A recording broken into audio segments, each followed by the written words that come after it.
el Rey me imparte su amor, dejando su trono de gloria, me vino a sacar de la escoria, y yo soy feliz, y yo soy feliz con él.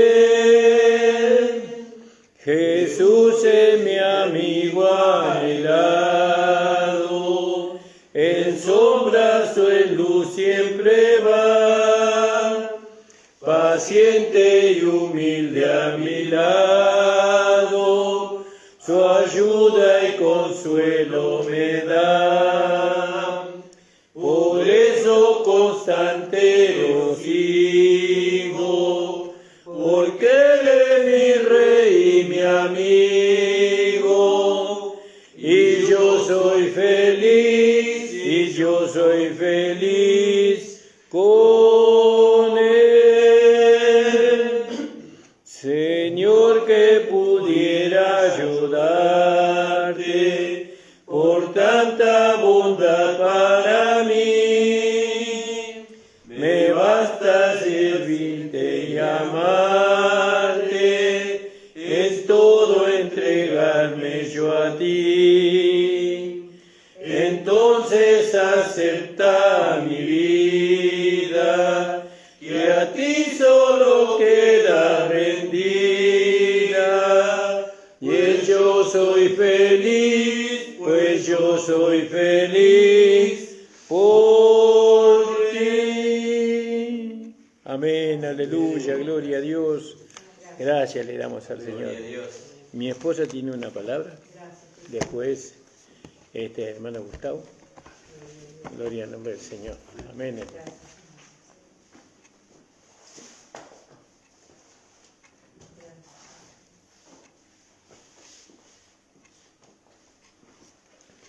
Amén, hermanos. Amén. Gracias le damos al Señor por su amor infinito. Amén. Estamos escuchando una palabra en este tiempo un poco difícil de entender. Pero gracias le damos al Señor. Amén. Poder saber que el Señor nos amó. Amén. Con amor eterno. Pablo dice cuando habla de... Bueno, no tendría que hablar, ¿no? Tendría que cantar. Pablo dice, cuando habla de la esposa, dice, ¿no? Dice que la mujer, dice, debe sujetarse a su propio marido, dice, ¿no? Como al Señor. Esa es la enseñanza. Amén. Amén. Y también dice, y el marido debe amar a su esposa, dice, ¿no? Como a su propio cuerpo, a su mujer, dice, ¿no? Y dice, así como Cristo amó a la iglesia y se entregó a sí mismo por ella, dice, habiéndola purificado, dice, ¿no? Por el lavamiento del agua, que es la palabra. Y después dice al final, ¿no? Grande es este misterio, dice, ¿no? ¿Cómo se entiende esto? Grande es este misterio. Dice, mas yo digo esto respecto de Cristo y la iglesia, dice, ¿no? Entonces, la mujer debe sujetarse a su propio marido. Y decía ayer mi esposo que cuando las hermanas usamos el velo, lo usamos no para decir que estamos sujetas a nuestro esposo, porque para eso se nos fue dado el velo, el cabello, como bien dice la enseñanza en el capítulo 11 del libro de Primera de Corintios, sino que cuando usamos este velo en la cabeza, estamos diciendo que la iglesia está sujeta a Cristo. Amén. Y yo pienso en la Sulamita, pienso en Israel, ¿no? Dios le manifestó el amor de Dios a Israel de muchas maneras. Y Él le dice, ¿no? Te he adornado, dice, te he puesto zarcillos de oro, te he perfumado. Todo el amor fue manifestado hacia el pueblo de Israel. Pero el pueblo de Israel nunca pudo ver el amor de Dios. Amén. Entonces ellos, en lugar de sujetarse al gobierno de Dios, volvían sus corazones a los ídolos y rechazaban el amor de Dios. Amén.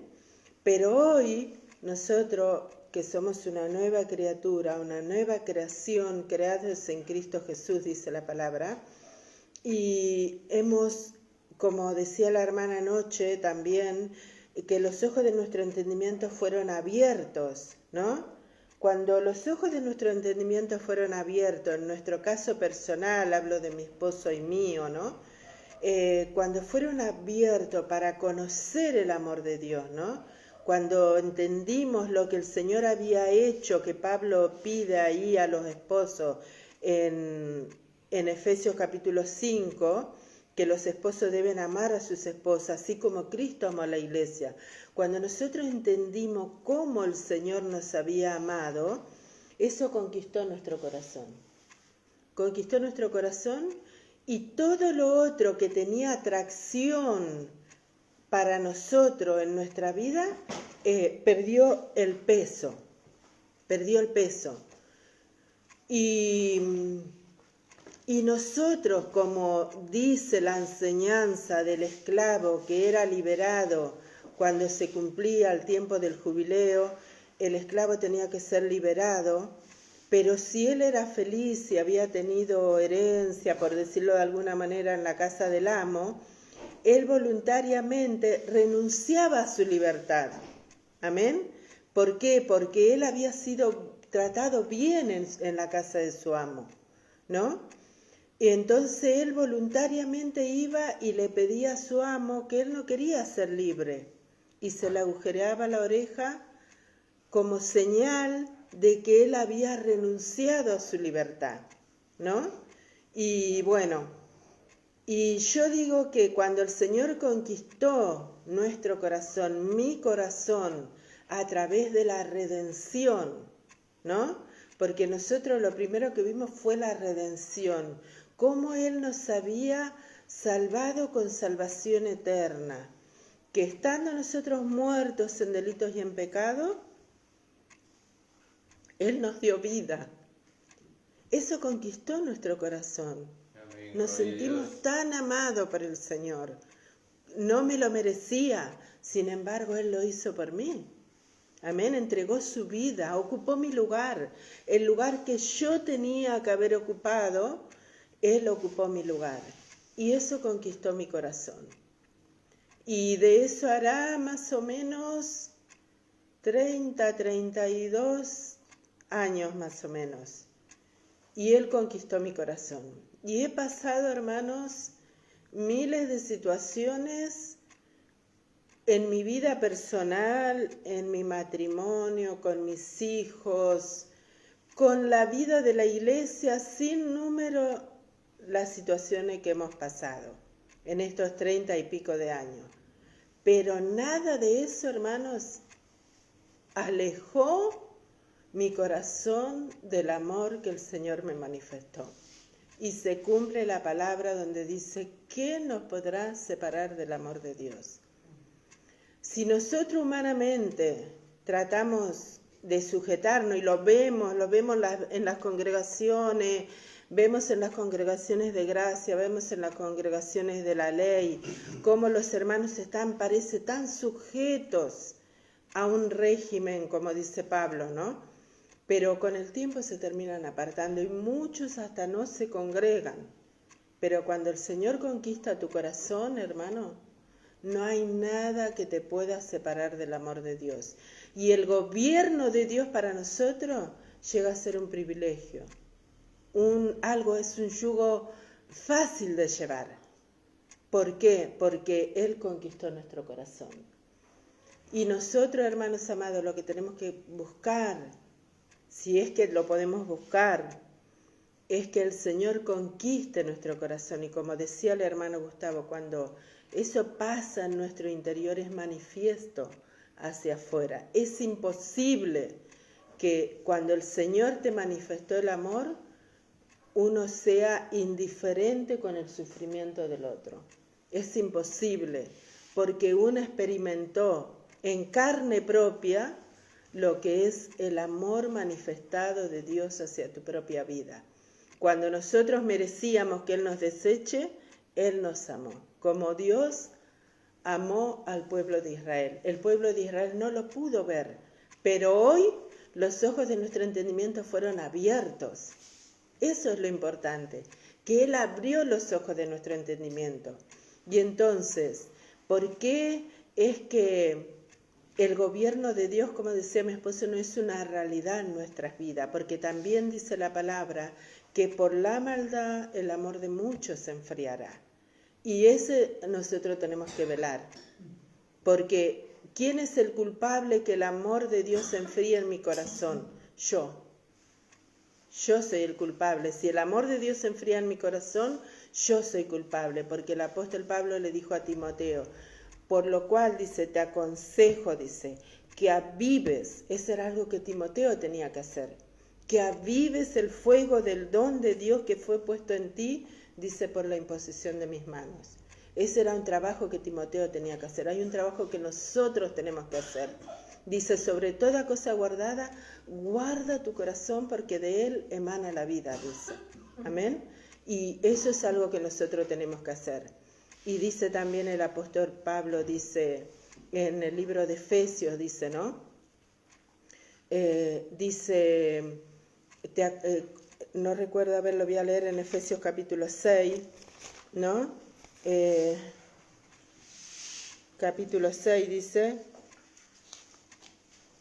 6:10, dice, por lo demás, hermanos, dice, fortaleceos en el Señor y en el poder de su fuerza. ¿Vio? Eso es algo que nosotros tenemos que hacer. Pero Él no nos deja sin recursos, Él nos da la manera, provee todos los materiales. Él nos dice, fortaleceos en el Señor y en el poder de su fuerza. A Timoteo le dijo, aviva el fuego del don. Y Él le dio los recursos para poder hacerlo, ¿no? Y eso es lo que nosotros tenemos que velar. Mientras el amor de Dios esté latiendo en nuestro corazón, hermano, el gobierno de Dios para nosotros va a ser fácil. Ligera es mi carga, dijo el Señor. Pero cuando nosotros no tengamos el amor de Dios, cuando los ojos de nuestro entendimiento no fueron abiertos para entender estas cosas, todo va a ser pesado para nuestras vidas. Amén. Espero que se haya entendido lo que quise decir, ¿no? Cómo Dios siempre, Él manifestó su amor. Él quería reinar sobre el pueblo de Israel a través del amor, como hablaban hoy los hermanos. Ellos pidieron rey. ¿Por qué? Si Dios te estaba dirigiendo, pidieron rey. Después el rey puso yugo de esclavitud sobre ellos. Pero mientras ellos eran dirigidos por Dios, todo era fácil. Dios les decía, vayan, que yo les voy a dar la victoria. Y ellos iban en el nombre de Dios y ganaban la batalla. Cuando ellos se gobernaban por ellos mismos, siempre obtenían derrota. Y así nosotros tenemos que ver en nuestra vida. Cuando nosotros tenemos que saber cuándo Dios está gobernando sobre nosotros. Cuando nosotros vemos la victoria de Dios en este vaso de barro. Porque ahora el trato de Dios, como decía mi esposo hoy, que decía la hermana Budi, el trato de Dios es primero personal y después es con la vida de iglesia. Si yo no puedo obtener victoria en cuanto a mi vida práctica, no voy a poder disfrutar con el hermano. Dice, cuán bueno y cuán delicioso es que los hermanos habiten juntos y en armonía. Delicioso. ¿Sabe lo que es eso? Yo antes hacía la comparación con una torta de chocolate con crema y dulce de leche. Imagínense, es lo que a mí me gusta. Cuando yo disfruto una torta, no sabe lo que es para mí el gozo de poder disfrutar. Me dura días el gozo. Y así es cuando los hermanos nos juntamos. Dice, cuán bueno y cuán delicioso es. Imagínese algo que a usted le guste mucho. ¿Qué es lo que le gusta? Y qué delicioso. Así es la unión, la comunión de los santos. ¿Vio? Pero ¿por qué no hay comunión entre los hermanos? Eso es lo que cada uno de nosotros tenemos que analizar. Amén. Que el Señor siga bendiciendo, hermano. Perdón por tomarme este tiempo porque se nos dio una enseñanza que no teníamos que compartir así, ¿no? Pero bueno, era algo que yo quería compartir en esta mañana. Así que bueno, que el Señor siga bendiciendo, que ustedes puedan disfrutar. El Evangelio es para disfrutar, hermano. Se nos dio libertad. Dice que se nos dio libertad para que nosotros podamos disfrutar lo que antes no podíamos disfrutar, que era la vida de Dios en nosotros. Que Él siga bendiciendo, hermanos amados. Amén, gloria a Dios. Amén, amados hermanos. Amén, amén. Les saludo con la preciosa paz del Señor. Amén. Qué hermoso escuchar, ¿no? Tantas cosas maravillosas, ¿no? Para nosotros, para nuestra enseñanza, ¿no es cierto? Amén. Para que podamos ser ejercitados, ¿no? Porque uno se perfecciona en el ejercicio, hermano. Amén. Así es en todas las cosas, ¿no? En la medida que nosotros ejercitamos, vamos siendo perfeccionados. Y qué hermoso, ¿no es cierto? Escuchamos la palabra y dice, llevad sobre vosotros mi yugo. Y pensamos que es algo difícil de llevar, pero su yugo es el amor. Y qué hermoso que nosotros podamos entender eso, ¿no? Que es el amor, el yugo que el Señor nos invita a llevar, ¿no? Porque Él no obliga a nadie a llevarlo, nos invita a llevarlo. Yo ayer estos días estaba meditando unas cositas, ¿no es cierto? Y no quiero pasar por alto, pero sí voy a hacer una breve introducción a lo que veía. Y pensaba, ¿no es cierto?, en la palabra, en la iglesia, en todo lo que nosotros necesitamos, ¿no? Porque somos necesitados de estas cosas. Y pensaba en la iglesia primitiva, ¿no es cierto? Pensaba en la iglesia primitiva, cómo empiezan ellos a presentar el Evangelio, ¿no es cierto? Y cómo los hermanos iban siguiendo esa dirección, ¿no? Entonces ahí vemos en 2:42, lo voy a leer en el nombre de Jesús. Dice, ya lo sabemos de memoria todos estos versículos, nosotros lo hemos visto tantas veces, ¿no? Y perseveraban, dice, en la doctrina de los apóstoles, en la comunión los unos con los otros, en el partimiento del pan y en las oraciones. Y perseveraban, ¿no es cierto? Perseveraban, hermano. Qué precioso, ¿no? Esta palabra, perseveraban. En otro lugar, ahí en Mateo, el Señor dice que las fuerzas de la ley no prevalecerán. Y parecen palabras parecidas, pero tan contrarias, ¿no es cierto? Sabemos que hay un poder que quiere prevalecer sobre esto, pero ellos perseveraban. En la enseñanza, hermano. Y somos muy necesitados de tener esta enseñanza, ¿no? Y de llevar todas las cosas a la comunión, ¿no? Y yo viendo esto pensaba en Moisés, ¿no es cierto? Que el Señor le manda a Moisés ahí en Éxodo, dice, haz todo conforme a lo que te fue mostrado en el monte. Un modelo, ¿no es cierto? Y esto se trasladó a la iglesia primitiva, hermano. Y todo esto que el Señor, por medio de su palabra, nos sugiere a nosotros, que sigamos este camino, esto fue dado para toda la iglesia en todos los tiempos. Mire qué precioso, ¿no es cierto? Así que Moisés le fue dado un modelo. Y a nosotros nos fue dado un modelo. Gloria a Dios por esto, ¿no es cierto? Y dice que perseveraban en la comunión. Y qué hermoso esto, ¿no es cierto? Que nosotros podamos introducirnos en esa comunión, en la comunión de los apóstoles, que ellos mismos vieron, porque ellos fueron los que transmitieron esta enseñanza, por decirlo de alguna manera, esta doctrina a la iglesia para que persevere, ¿no? Y voy a leerle ahí en Juan 17. Juan 17, 20. Gracias, Señor. Son todos versículos que ya venimos mirando nosotros. Dice así. Y qué hermoso, dice, para que todos sean uno, como tú, oh Padre, en mí, yo en ti, que también ellos sean uno en nosotros, para que el mundo crea que me enviaste. Mire qué precioso, hermano. Mire qué hermoso, hermano. Como tú, oh Padre, en mí. Ahí está el modelo, hermano. El Señor mismo mostrándole y enseñándole cuál era el modelo, cuál era la manera que ellos tenían que tener en comunión y amarse. Amén. La comunión del Padre con el Hijo siempre fue, ¿no? Y esa comunión era el Espíritu. Yo me imagino, ¿no es cierto?, el amor del Hijo hacia el Padre amando al Hijo, el Hijo amando al Padre, el Padre dio todo por el Hijo dio todo por su Padre. Y en amor, el Espíritu Santo ahí moviéndose en medio de ellos. Ese poder del amor. El Padre amante, el Hijo amado, el Espíritu del amor. Gloria a Dios, ¿no es cierto?, por esto. Que nosotros podamos estar llenos de ese amor, para que nosotros podamos transmitir ese amor, así como dice, ¿no es cierto? Y dice, ¿pero para qué? ¿No? Dio por un lado el modelo, ¿cómo? El sustento que es Él, porque ahí está nuestro sustento, ¿no es cierto? Estar en esa comunión del Espíritu, ¿no es cierto? Dice, ¿pero para qué? Y dice, para que el mundo crea que me enviaste. Mire qué hermoso, hermano. Para que el mundo crea que me enviaste. O sea que el Señor sabía de que si ese amor no se manifestaba, el mundo no iba a creer que Él fue el enviado. Entonces tenemos esa necesidad hoy de amarnos de la misma manera, como el Padre amó al Hijo, como el Hijo amó al Padre. Yo tengo que amar a mi hermano como el Hijo amó al Padre y Él me tiene que amar de la misma manera, ¿no es cierto? ¿Para qué? Para que el mundo crea que el Señor fue enviado. Y fue enviado, es una realidad en nosotros y esa gloria está en medio de nosotros. Qué hermoso que nosotros podamos ver esa necesidad, ¿no es cierto? Y dice ahí en Juan, primera de Juan 1:3, lo voy a extender un poquito, hermano, porque después está el otro tema, ¿no es cierto? Que está relacionado, hermano. Si alguno lo encuentra primero que yo, primera de Juan 1:3.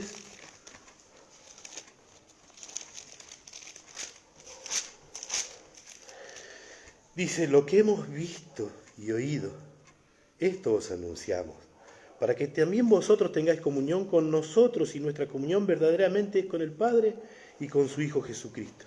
Y yo me maravillaba de esto, ¿no? Porque ahí está Él anunciando la comunión, lo que hemos visto, dice. No dice lo que yo vi, lo que yo toqué, no, lo que hemos. Qué gloria, hermano, de que realmente todos ellos se hacían uno con esa realidad. Ellos vieron esa gloria, y esa es la gloria que nos compartían, y esa es la gloria que vino hasta este día. Amén, por medio de la doctrina, podemos decir, o por medio de su amor. Amén. Qué precioso que nosotros podamos ver ese amor que se haga manifiesto en el medio de la iglesia. Amén. Y yo pensando en estas cosas, ¿no es cierto? Hoy engancho con esta otra realidad de nuestra necesidad de entender hoy el gobierno que hay sobre nosotros, sobre nuestras vidas, ¿no es cierto? Nosotros sabemos que Dios estableció una autoridad. Más allá de todos sus atributos, Él tiene una autoridad suprema. Amén. Él es la cabeza de todas las cosas. Dios estableció desde el principio. Yo lo veía y me iba más para atrás todavía, ¿no? Desde el principio. Él estableció una autoridad. Pero vamos a mirar ahí en Apocalipsis 4:1. 1 y 2. 4, versículo 1 y 2.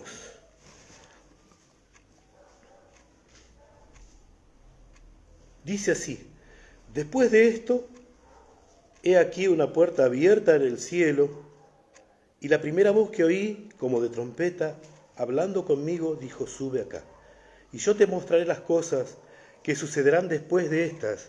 Cuando dice después de estas, es el mensaje a las 7 iglesias, hermano. ¿No es cierto? Dios ya dando un mensaje desde ahí. Dice el 2, y al instante yo estaba en el Espíritu, y aquí un trono establecido en el cielo, y un trono, en el trono uno sentado. Y qué maravilloso, ¿no? Porque yo busqué la traducción de la palabra trono, ¿no? Y del griego es tronos, que se pronuncia de la misma manera, y es asiento de autoridad. Es un asiento de autoridad el trono, y hay uno que está sentado en ese asiento de autoridad, ¿no? ¿Y quién es ahí? Nuestro Señor Jesucristo, ¿no es cierto? ¿No? Y ahí vamos a ver ahí el Salmo 47:8.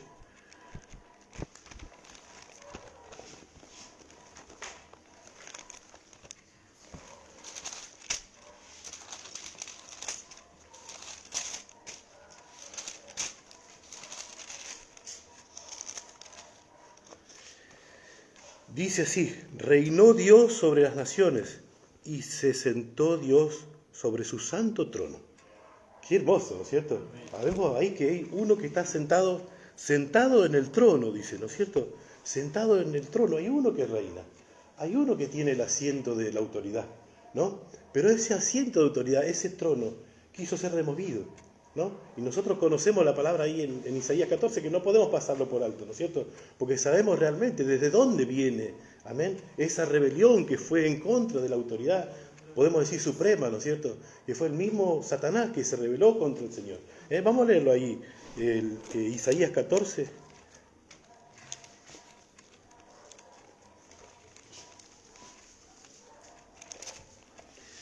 Del 12 hasta el 14. Dice: ¿cómo caíste del cielo, oh lucero, hijo de la mañana? Cortado fuiste por la tierra, tú que habilitabas a las naciones, tú que decías en tu corazón: subiré al cielo, en lo alto, junto a las estrellas de Dios, levantaré mi trono, y en el monte del testimonio me sentaré, a los lados del norte. Sobre las alturas de las nubes subiré, y seré semejante al Altísimo. Mire la arrogancia de esa rebelión en contra de la autoridad suprema, ¿no es cierto? Y después vemos nosotros, ¿no es cierto?, ahí en Mateo, que Dios automáticamente condenó eso. Esa rebelión fue automáticamente condenada. Cuando habla de los cabritos y las ovejas, habla del fuego que está reservado para Satanás y sus ángeles.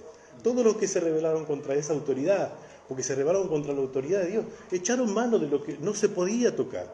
Y nosotros también entendemos eso, ¿no? Que no se puede tocar la autoridad. Esa autoridad que Dios ha establecido desde el principio, y que fue una condenación sin arreglo, porque ahí ya no hay nada que pueda hacer Satanás por haber cometido ese agravio contra la autoridad de Dios, ¿no es cierto? Y qué tremendo, ¿no es cierto? Porque vemos esto, ¿no?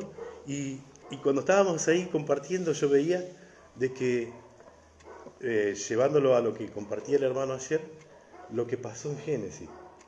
Génesis 1:26 dice que Dios hizo al hombre, ¿no es cierto?, a su imagen y semejanza. Y lo puso a Adán, ¿no es cierto?, sobre toda la creación, sobre todas las cosas creadas, sobre las aves, sobre los mares, sobre todo. Él tenía autoridad sobre todo, ¿no es cierto? Pero había un orden, ¿no es cierto? Adán estaba bajo autoridad, ¿no? Dios había delegado una autoridad. Pero después vemos que después de la caída, porque la caída no fue en ese momento, sino que fue en la eternidad, Satanás viene a tentar a la mujer, ¿no? Pero ahí pensaba yo, ¿no? La mujer también estaba bajo autoridad, ¿no? Y ella deshonró dos cabezas. Mire qué tremendo, ¿no es cierto? Ella fue tentada primero, y ella cedió, ¿no es cierto? Y ella deshonró a su cabeza, que era Adán. Pero Adán también deshonró a su cabeza, que era lo supremo, ¿no? Qué tremendo, ¿no es cierto?, que nosotros podamos ver esto, ¿no es cierto? Y desde ahí yo veo, ¿no?, el principio de la autoridad delegada, ¿no? Que hay una autoridad delegada que a la vez tiene autoridad sobre otras cosas. Así como a Adán le fue dado, delegada una autoridad de parte de Dios, que es la autoridad suprema, él también tenía autoridad sobre su esposa, ¿no? Y esta esposa, cuando ella deshonró a su cabeza, deshonró dos veces. Mire qué tremendo, ¿no es cierto?, esto, ¿no? Esto que podemos ver acá, ahí en este pasaje, ¿no es cierto? Vamos a leerlo así, ya nos queda Génesis 1.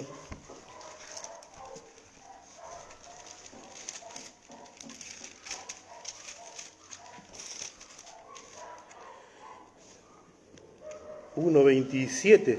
Creó Dios al hombre a su imagen. A imagen de Dios lo creó, varón y hembra lo creó, y bendijo Dios y les dijo: fructificad y multiplicaos, llenad la tierra y sojuzgadla, señorad, ¿no es cierto? Entonces esa autoridad que ellos habían recibido era una autoridad delegada, ¿no? Y en ese mismo principio nosotros vemos que hoy Dios sigue ejerciendo su autoridad, ¿no es cierto? Pero ahora vemos que hay uno sentado en el trono, amén, que es nuestro Señor Jesucristo, y que Él es el que ejerce la autoridad, ¿no? Y que nos delegó, porque dice que la iglesia tiene una autoridad delegada. Amén. Hasta ahí quería compartirlo, hermano. Amén. Espero que se haya entendido. Amén. Gracias. Amén. Gracias le damos al Señor, hermano, por lo que nos compartió mi amada esposa y hermano Gustavo. Amén, hermano. Nos ponemos de pie, vamos a levantar la ofrenda. Gloria al nombre del Señor. A ver si...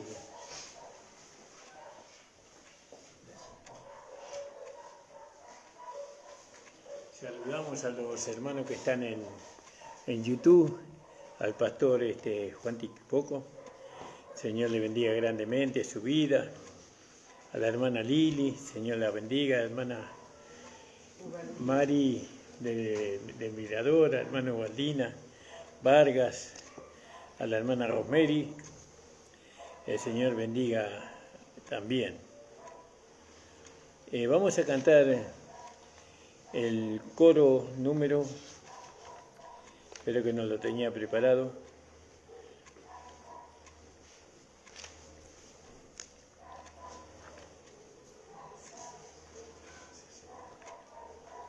Tiene que ser un coro chiquito, pequeño.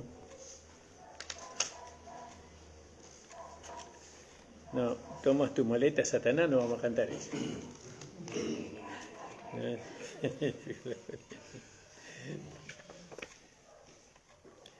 Bueno, no me ayudan, quiero... Amén. Vamos a cantar eso. Hermano Fabio, ¿podría levantar la ofrenda, por favor, amado? Sí. ¿Quién dijo que no había victoria? Con nosotros el Cristo de la gloria. ¿Quién no dijo que sí, victoria tenemos. Vengan las pruebas, al cielo llegaremos. Aunque vengan las pruebas, al cielo llegaremos. Amén. El hermano Fabio va a hablar por las ofrendas. Padre amado, te damos la gracia con todos mis hermanos que pudimos llegar hoy para escuchar tu himno, tu alabanza y tu palabra, mi Señor. Padre amado, bendice a todos mis hermanos que pudieron ofrendar. Y a los que no pudieron ofrendar, bendícelos de igual manera, mi Señor. Aleluya. Padre amado, te pedimos una bendición especial por nuestro hermano Antonio, por nuestra hermana Mari, que Amén. no pudieron llegar, que tú lo estoy bendiciendo, mi Señor.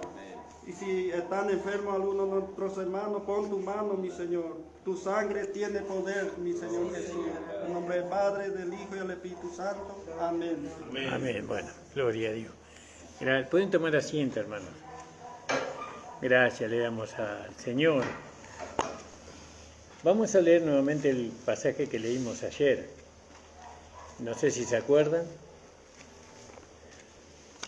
¿Dónde leímos? Sí, 1 de Corintios 11.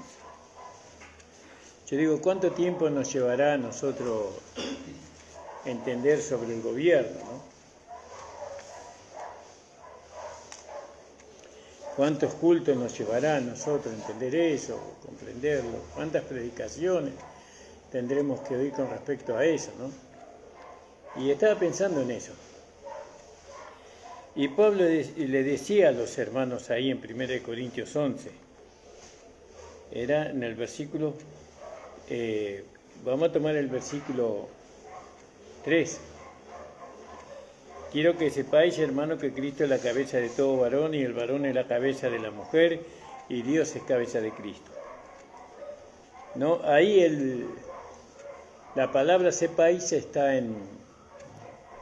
no sé cómo se conjugan las palabras, pero están como en presente. Como que es algo que ellos no sabían, pero que ahora tenían que saber, ¿no? Y habíamos hablado ayer de que en el libro de Romanos nosotros, o por lo menos yo no recordaba que Pablo hablaría algo sobre el gobierno, ¿no? Sino que lo habló, mire, ¿en qué capítulo? En el capítulo 11 de 1 de Corintios. Entonces yo venía a pensar en esto del gobierno. Es algo maravilloso poder entender el gobierno de Dios. Pablo nos lo explicó, algo tan importante, no tan básico, es lo que iba a controlar todo el gobierno, es donde nosotros íbamos a recibir todas las enseñanzas, todas las instrucciones, íbamos a recibir, como dijo mi esposa, todo lo necesario para vivir, la regla, la plomada, la cuchara, el balde, la pala, las máquinas, todo íbamos a recibir todo para poder nosotros vivir dentro de ese gobierno, pero Pablo no lo explicó en el principio, en el libro de Romanos, sino que lo tuvo la necesidad de hablar en 1 de Corintios capítulo 11, después de que él tuvo que resolver algunas cuestiones de la vida personal, ¿no? Y bueno, y ahora, como leíamos ayer, que este era un problema nuevo que tenía que resolver Pablo en la iglesia, que estaba referido justamente al gobierno de Dios, ¿no? Yo creo que Pablo nunca hubiera querido hablar de este tema. Por eso no lo explicó. Pablo no habló del gobierno porque él no fue su intención primaria hacer mención del gobierno. No fue guiado por el Señor a hablar en el Romano del gobierno, por eso no lo hizo. ¿Pero por qué? Si un tema tan importante, ¿cómo puede ser obviado? ¿Cómo el Señor no nos va a hacer saber?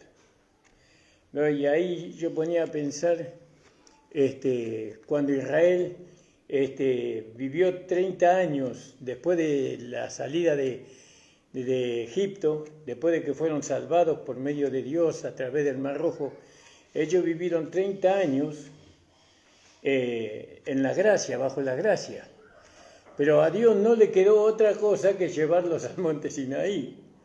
¿Era la intención de Dios llevarlos al pueblo de Israel al monte Sinaí? No. Dios quería que ellos vivieran bajo la gracia, ¿no? Él quería llevarlo allá, al borde del Jordán, por pura gracia. Y Él le manifestó bajo la gracia su amor, ¿no? Como proveyó para todas sus necesidades. Dice que el calzado de sus pies no se gastó ni se ropa, se envejeció, dice, ¿no? Y eso es por pura gracia. Bueno, después sabemos que ellos eran testarudos, eran contumaces, como dice la Biblia, ¿no? Eran tercos, bueno, ellos no habían tenido nuevo nacimiento, ellos tenían la naturaleza humana, ¿no? Y aún la naturaleza adánica tenían también ellos. Entonces, Dios se vio en la obligación de llevarlos al monte Sinaí. ¿Era la intención de Dios llevarlos ahí? Y yo creo que no. Así como no era la intención de Pablo predicar en el libro de Romanos relacionado al gobierno. ¿Por qué no creo yo así? Es una interpretación. ¿Por qué creo así? Porque la gracia es suficiente. La gracia debería ser suficiente.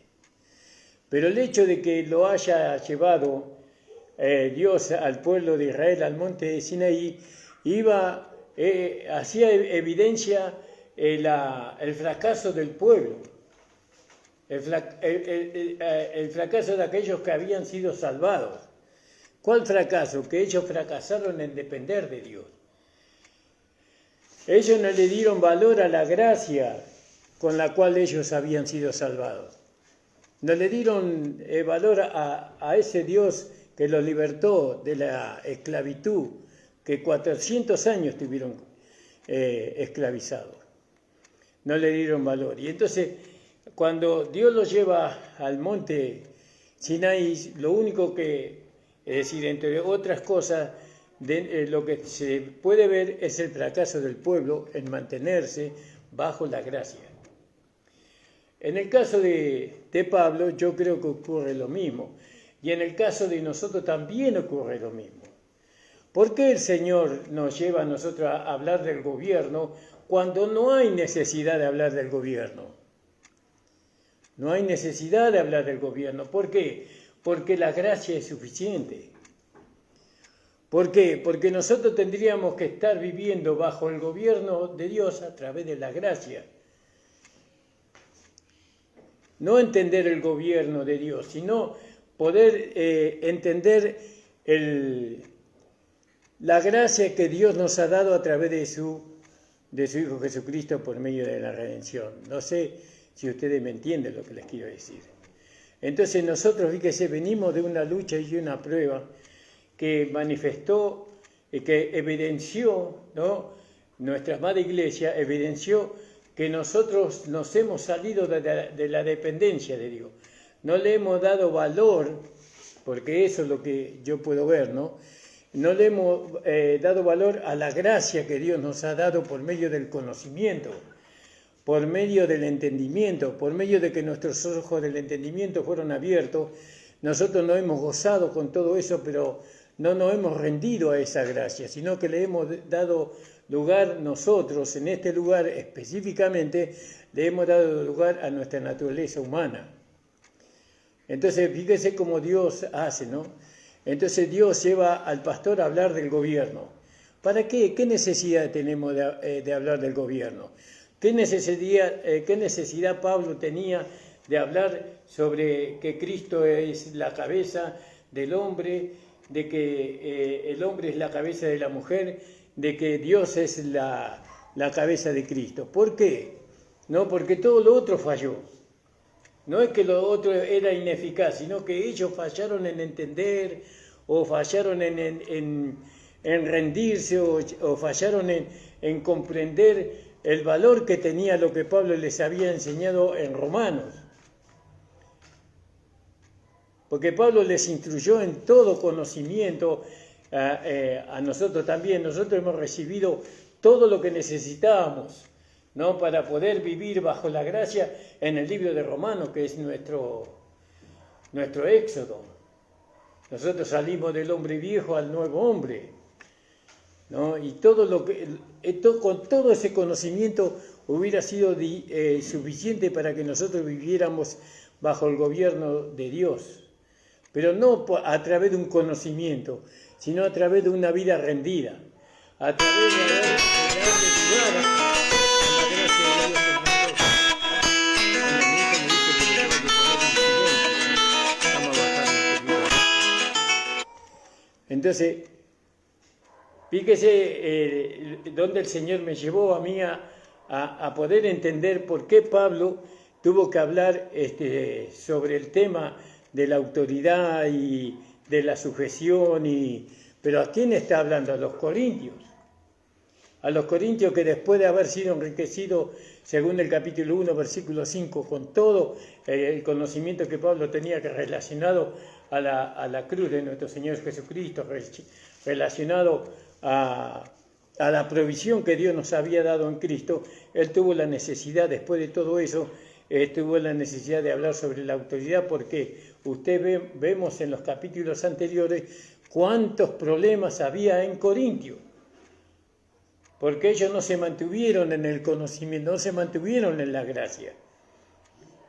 Ellos dieron lugar a su humanidad, y entonces de alguna manera Pablo estaba haciendo algo como yo quiero hacer. Yo quiero que vivamos bajo el gobierno de Dios. Entonces me pongo a hablar sobre el gobierno de Dios para ver si los hermanos pueden sujetarse a Cristo, a Dios como cabeza de la iglesia. ¿Es necesario eso? Es necesario para los corintios. Para ellos es necesario, pero para aquellos que ya hemos dado, que le damos el valor a la gracia, que nuestro hombre espiritual fue formado en nosotros, entonces no hay necesidad. ¿Por qué? Porque la gracia es suficiente. El amor de Dios es suficiente. ¿Dónde me lleva a mí la gracia? ¿Dónde me lleva a mí el amor de Dios? No, me lleva a estar sujeto a Cristo. Me lleva a estar sujeto a las demandas que Cristo tiene, no como cabeza del cuerpo. Entonces, no es que el tema del gobierno de Dios nos va a llevar mucho tiempo. El tema del gobierno de Dios se terminó hoy. No podemos seguir con ese tema. No podemos seguir hablando. Nosotros tenemos que entender que estamos sobre el gobierno, bajo el gobierno de Dios, desde el momento que nosotros aceptamos a Cristo como Señor y Salvador. La gracia nos pone en ese lugar. Y entonces somos consecuentes a la voluntad de Dios, a la voluntad de nuestro Señor Jesucristo. No, y eso es, yo traté de entender, desesperadamente de alguna manera de llevar a la iglesia a la sumisión, a darle valor a toda la provisión que Dios nos dio en Cristo. Pero no lo vamos a hacer hablando del gobierno de Dios, sino dándole valor a la redención, a la comunión con el Señor, como hablaba el hermano Gustavo, ¿no? Nosotros tenemos la comunión con el Señor, es muy importante para tener comunión entre nosotros, ¿no? Nuestra docilidad al Espíritu, ¿no? A la palabra, nuestra docilidad al Espíritu Santo que nos guía a toda verdad, es muy importante. Nosotros ya estamos bajo el gobierno de Dios, no necesitamos establecer un gobierno. Pero nos vamos a mantener en ese gobierno dándole valor a lo que Pablo nos enseñó a nosotros en el libro de Romanos, ¿no? Vamos a estar sometidos voluntariamente y por amor al gobierno del Señor. Le invito a ponerse de pie. Gracias le damos al Señor. Disculpen que haya sido tan corto el mensaje, pero es lo que el Señor me dio en mi corazón para compartir con ustedes, ¿no? Entonces, hoy se termina el tema del gobierno de Dios, pero el gobierno de Dios continúa. ¿Amén? Amén. Gloria a Dios. Vamos a orar. Señor, te damos las gracias. Gracias, Señor, por hacernos entender. Y te pedimos, Señor, perdón, primeramente yo, Señor, por no haber atendido, Señor, a esta instrucción que tú nos diste con respecto a la provisión, porque tú nos has provisto una nueva vida, un nuevo corazón, quitaste el corazón de piedra y pusiste en nosotros un corazón de carne, Señor. Oh Señor, nos diste tanta riqueza, Señor, en Cristo, Señor, y aceptamos, Señor, toda la provisión y declaramos que la hemos recibido, porque no podemos decir que no la hemos recibido, cuando la hemos recibido. Solamente te pedimos, Señor, que nos perdones y que nos asistas, Señor, con tu poder, para que cada día nosotros podamos vivir rendidos bajo tu gobierno, Señor, tu autoridad. Señor, bendice a los hermanos, a las hermanas, acompáñales de regreso a sus hogares, guárdales en el viaje. Y oramos por todas las personas que están escuchando este programa o esta prédica. Señor, este culto. Ayúdale, Señor, a ellos también a comprender y a entender, Señor amado, que la gracia es suficiente. Bástate mi gracia, le dijo el Señor a Pablo. Oh, Señor, ayúdanos a rendirnos cada día a ti, Señor, a tu palabra, a tu voluntad, que es agradable y perfecta para nosotros. En el nombre de Jesús. Amén. El Señor les bendiga, hermanos. La reunión ha terminado. Amén.